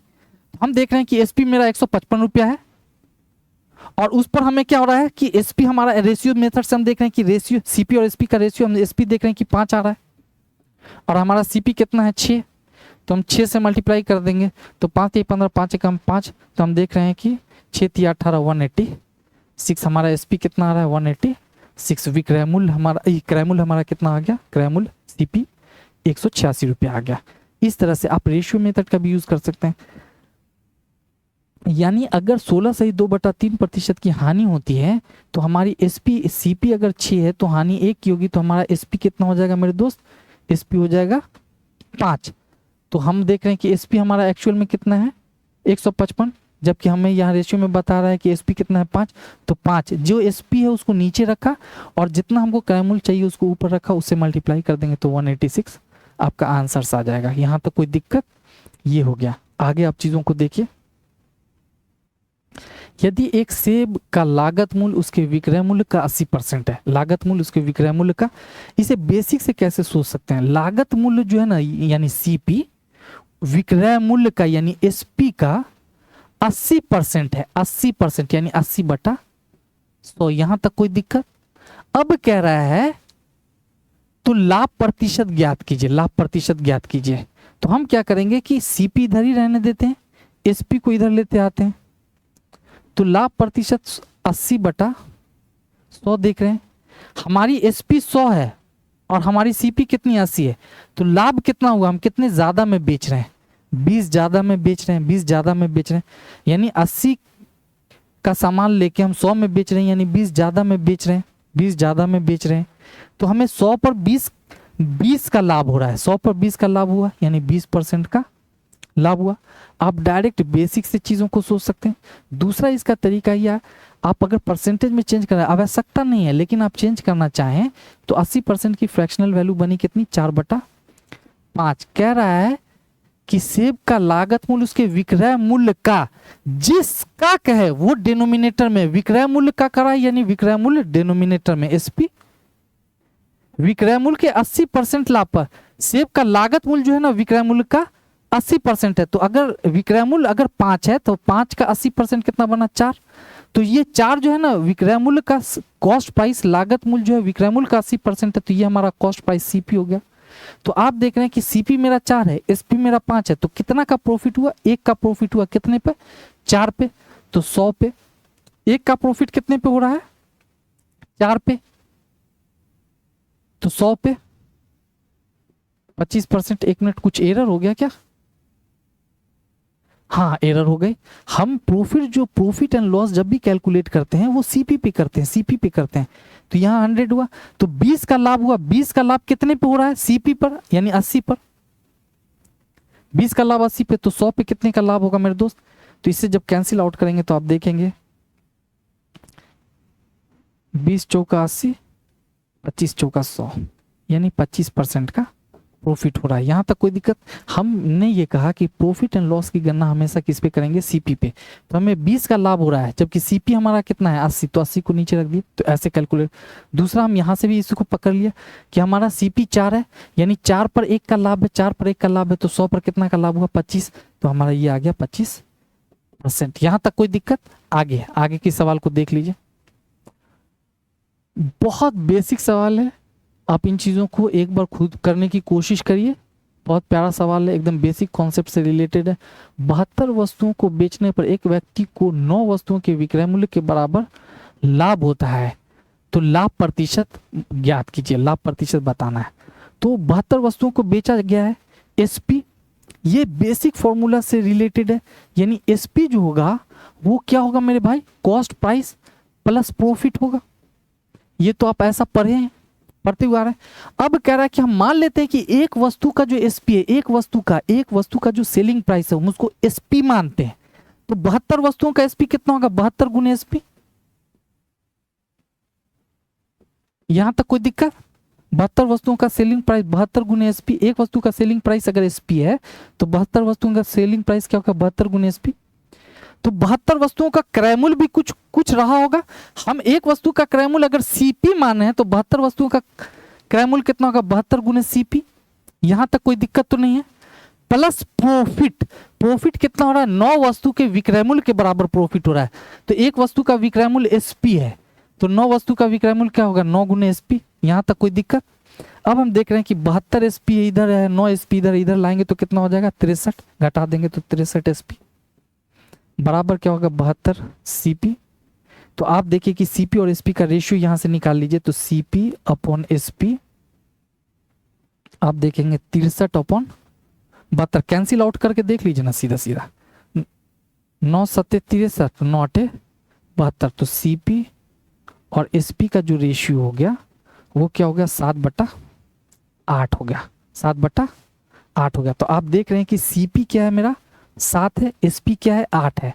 तो हमें लाभ होगा, सीपी छोटा है एसपी बड़ा है तो लाभ हो रहा है। लाभ कितने पे हो रही है, 1 की हो रही है, कितने पे, तो 7 पे। सीपी पे लाभ कैलकुलेट करेंगे तो 1 की लाभ 7 पे, तो 100 पे कितना लाभ होगा, तो 1/7 आप ऐसे कर सकते हैं, गुने 100। या डायरेक्ट हमने बताया था कि 1/7 का जो प्रतिशत मान है वो 14.2/7% है, 14.2/7% है, 14.2/7% है, 14.2/7। अब इस तरह से चीज़ों को एकदम बेसिक है, कैसे हम फॉर्मूला को अप्लाई करते हैं, कैसे कैसे चीज़ें मान रहे हैं। हम यहाँ पे एक्स वाई चीज़ों को नहीं मान रहे हैं, हम उन्हीं बेसिक चीज़ों को ले रहे हैं जो सवाल में दिया हुआ है, सवाल की भाषा को समझने की कोशिश कर रहे हैं, उसी पे अप्लाई कर रहे हैं। जब बार बार आप चीज़ों को अप्लाई करेंगे तो आपको ये बात मेंटली कैलकुलेट होना है। 72 वस्तुओं को बेचने पर एक वस्तु को 9 वस्तुओं के विक्रय मूल्य के बराबर क्या हो रहा है, लाभ हो रहा है। तो आप देख रहे हैं कि 72 वस्तु बेच रहे थे तो लाभ 9 वस्तुओं के विक्रय मूल्य पर है, 9 वस्तुओं के विक्रय मूल्य के बराबर लाभ हो रहा है। तो यानी 9 वस्तु का लाभ हो रहा है जब 72 वस्तु बेच रहे हैं। 9 वस्तु का लाभ हो रहा है कब, जब हम 72 वस्तु बेच रहे हैं। तो प्रॉफिट परसेंट कैलकुलेट करना है तो हम सीपी देखेंगे, सीपी हम कैलकुलेट करेंगे तो हम देखें 72 वस्तु बेचने पे ही 9 वस्तुओं का हमको लाभ हो जा रहा है, यानी कि हम 9 वस्तु एक्स्ट्रा प्रॉफिट ले रहे हैं। तो हम बेच कितना रहे थे 72 वस्तु और 9 वस्तु का प्रॉफिट ले रहे हैं, यानी इसमें हम 9 वस्तु का प्रॉफिट ऑलरेडी 72 पे 9 का प्रॉफिट ले रहे हैं, यानी हम जब यानी हमें कॉस्ट प्राइस यानी इसका अर्थ ये हुआ कि हम 63 यानी 72 में से 9 घटा देंगे जब जब हम 63 वस्तु बेच रहे हैं, जब जब 63 वस्तु बेच रहे हैं यानी 63 वस्तु बेच रहे हैं तो हमें 9 वस्तु प्रॉफिट में आ जा रही है, 9 वस्तु का प्रॉफिट हो जा रहा है। तो आप यहाँ से भी क्या चीज़ों को आप डायरेक्ट कैलकुलेट कर सकते हैं, यहाँ से भी आप चीज़ों को डायरेक्ट कैलकुलेट कर सकते हैं। आइए हम अगले सवाल को देखते हैं। सेम एज इट इज सवाल, इसको मैं उस तरह से बताने की कोशिश करूंगा। 72 वस्तुओं को बेचने पर एक व्यक्ति को 9 वस्तुओं के क्रय मूल्य के बराबर हानि हो जाती है। तो हमने वही फॉर्मूला बताया था कि एसपी जो है वो सीपी माइनस लॉस भी होगा। तो एसपी क्या है, 72 वस्तुओं की एसपी है। अब 72 वस्तुओं की सीपी कितनी होंगे, 72 गुने सीपी। अब माइनस लॉस कितना, 9 वस्तुओं के क्रय मूल्य के बराबर 9 गुने सीपी। क्रय मूल्य के बराबर क्या हो रहा है, 9 वस्तुओं के क्रय मूल्य के बराबर लॉस हो रहा है, 9 वस्तुओं के क्रय मूल्य के बराबर लॉस हो रहा है। तो लॉस अब क्या हो रहा है कि सीपी में से लॉस घटा है तो एसपी निकल के आ रहा है फॉर्मूले के हिसाब से।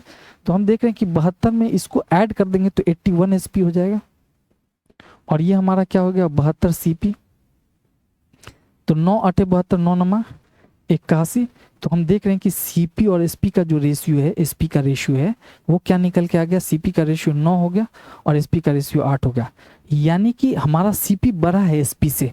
हम देख रहे हैं 9, जब 9 की वस्तु लाकर हम 8 में बेच रहे हैं तो 1 का लॉस हो रहा है, कितने पर, 9 का, 9 पर। तो 100 पे कितना, तो 11 से 1/9% का लॉस हो रहा है।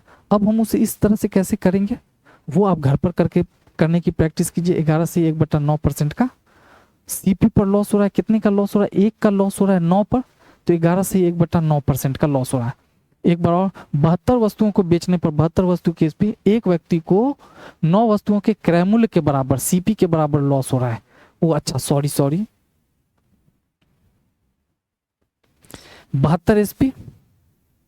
अब क्या करेंगे कि ये भी सीपी है, ये भी सीपी, इसमें से घटा लेंगे तो क्या हो जाएगा 63 सीपी। 9 7 63, 9 8 72। तो आप देख रहे हैं कि सीपी और एसपी का जो रेशियो है, सीपी और एसपी का जो रेशियो है वो हमारा सीपी कितना हो गया 8 हो गया और एसपी कितना हो गया 7 हो गया।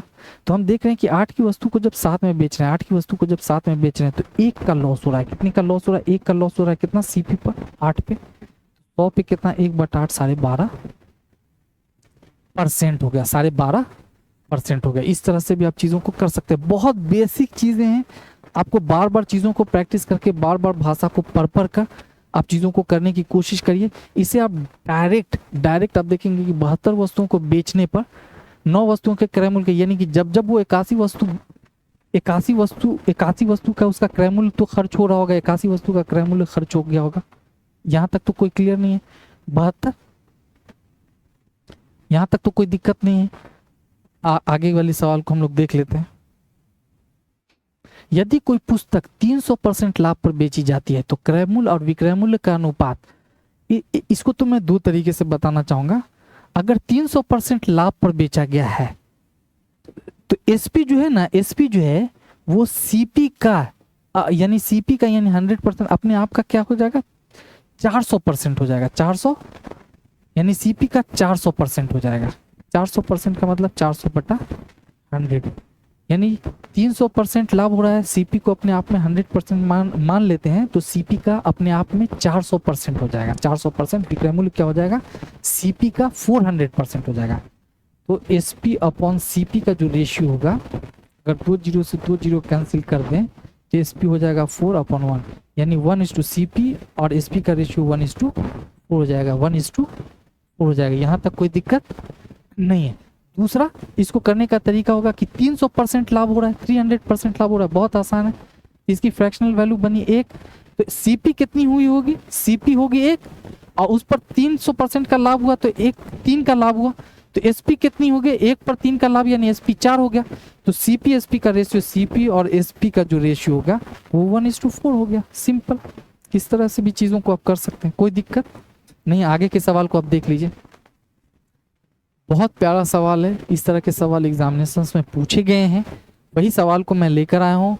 आप इस सवाल की भाषा को देखिए, समझने की कोशिश कीजिए, पढ़िए, बहुत आसान सवाल है।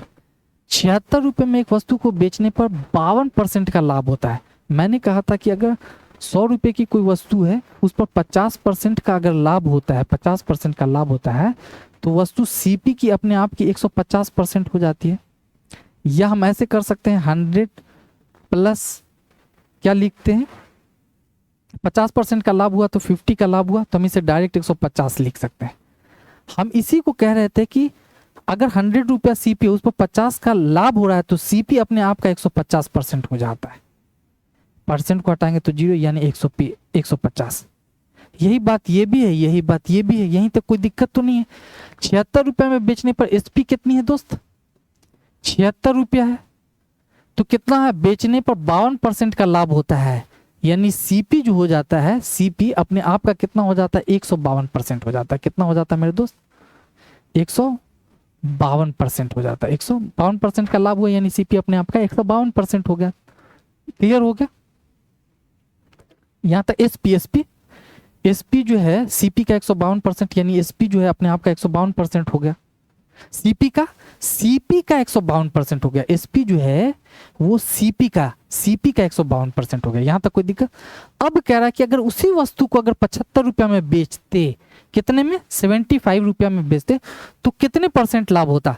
आप देख रहे हैं कि 76 का 2 गुना 152 है, 2 गुना, तो 75 का 2 गुना कर दीजिएगा तो कितना हो जाएगा मेरे दोस्त? 150। 2 गुना कर देंगे तो 150 हो जाएगा। तो आप देख रहे हैं कि 100 तो अपने आप में सीपी को रिप्रेजेंट करता है, और जो बढ़ी हुई वैल्यू है 52, वो क्या है? प्रॉफिट परसेंट है। तो 100 तो अपने आप में सीपी को रिप्रेजेंट कर रहा है, ये जो 50 बढ़ा हुआ है, यही तो प्रॉफिट परसेंट। अगर उस वस्तु को 76 की जगह पर अगर 75 में बेचा जाता तो 50% का प्रॉफिट होता। एकदम सिंपल है, कहीं से कोई दिक्कत नहीं। बहुत प्यारा सवाल था। आइए, एक मोबाइल फोन का विक्रय मूल्य 59,620 रुपया और इसे 8.4% लाभ पर बेचा गया, तो मोबाइल फोन का लागत मूल्य क्या होगा? आप देखिए कि यहाँ पर जो परसेंटेज वैल्यूज है, वो डेसिमल में है, तो आप चीज़ों को इसे परसेंटेज से ही चीज़ों को कैलकुलेट, रेशियो में तो बना नहीं पाएंगे, रेशियो करने में आपको दिक्कत होगी, जबकि एक्चुअल में हम रेशियो ही कर रहे हैं, लेकिन आप इसे परसेंटेज से ही डायरेक्ट कैलकुलेट कर लीजिए। और बेसिक फॉर्मूला आपको पता होगा कि विक्रय मूल्य इतना है, इतना परसेंट का लाभ हो रहा है, तो मोबाइल फोन का लागत मूल्य कितना होगा? सीपी। तो सीपी आपको मालूम है कि एसपी इंटू 100 होता है, बटा 100 प्लस प्रॉफिट परसेंट होगा। ये आपको पहले से मालूम है, ये फॉर्मूले में आपको कहीं से दिक्कत नहीं होगी। तो आइए हम इसी फॉर्मूले पे रख के इसको बनाते हैं, यानी हमें सीपी फाइंड आउट करना है, क्रय मूल्य पता करना है। हमारा वस्तु का विक्रय मूल्य कितना है? 59,620 है, जबकि लाभ कितना हो रहा है? लाभ कितना हो रहा है मेरे दोस्त? यहाँ से 100 से मल्टीप्लाई किए, लाभ कितना हो रहा है? 8.4% का लाभ हो रहा है। 8.4% का लाभ हो रहा है। हम इसे ऐसे भी कैलकुलेट कर सकते हैं कि 84 8.4 अपॉन 100, यानी 100 सीपी पर इतना का लाभ हो रहा है, तो हम सीपी से मल्टीप्लाई कर दिया, हमें सीपी चाहिए, और 8.4 का लाभ हो रहा है, तो एसपी कितना होगा? एसपी कितना होगा? 100 प्लस इतना, यानी 108.4 हो जाएगा हमारा एसपी। अगर हम 100 सीपी मान रहे हैं, 100 सीपी अगर मान रहे हैं, तो इतना का लाभ 8.4 का लाभ, तो हमारा एसपी कितना निकल के आ जाएगा? 108.4। यही तो हो गया, यानी एसपी हमारा जो हो गया वो 108.4 हो गया, तो एसपी हो गया हमारा 108.4। अब दशमलव हटा देंगे तो ये क्या हो जाएगा? गुना 10। अब इससे हम देखेंगे कैलकुलेट करके, तो 2 पंचे 10, इससे 2 से तो 5 4 2, इसे 5 से अगर इसे 542 से गुना करेंगे तो एक बार में 542, 5 4 2 बचेगा, तो एक बार में एक जीरो और डाल दिए। 11 को 5 से मल्टीप्लाई करेंगे तो 11 पचे 55, एक जीरो यहाँ का, 2 जीरो यहाँ का, दोनों को तीनों को चिपका दीजिए। तो हमारा क्रय मूल्य जो हो गया, वो क्रय मूल्य इस सवाल में क्या हो गया? 55,000 हो गया। 55,000। आप देख रहे हैं आगे भी कोई सवाल है? चलिए, नहीं तो आप चीज़ों को इस तरह से भी कर सकते हैं। आप देख रहे हैं कि जहाँ पर डेसिमल वैल्यूज़ जो अगर इस तरह से रहते हैं तो उसे हम कैसे अप्लाई करेंगे, कैसे कैलकुलेट करेंगे। यहाँ पर बेसिक कैलकुलेशन था जो आपको करना आना चाहिए, बार बार प्रैक्टिस करिए। तो आज की क्लास के लिए इतना ही। इन सारे सवालों को करने के और भी बहुत सारे तरीके हैं, लेकिन हम चूंकि आज बेसिक था इसलिए हम बेसिक्स पॉइंट ऑफ व्यू से चीज़ों को लेके आगे बढ़ें, ताकि आप इन्हें बार बार फॉर्मूला को समझिए, घर पर प्रैक्टिस कीजिए, रिवाइज कीजिए। और मैं आपसे ये कह रहा हूँ कि हमारे चैनल्स को लाइक, सब्सक्राइब और शेयर करना ना भूलिए। तो आपके इस और हमें कमेंट लिखना ना भूलिए। तो आज के लिए इतना ही। जय हिंद।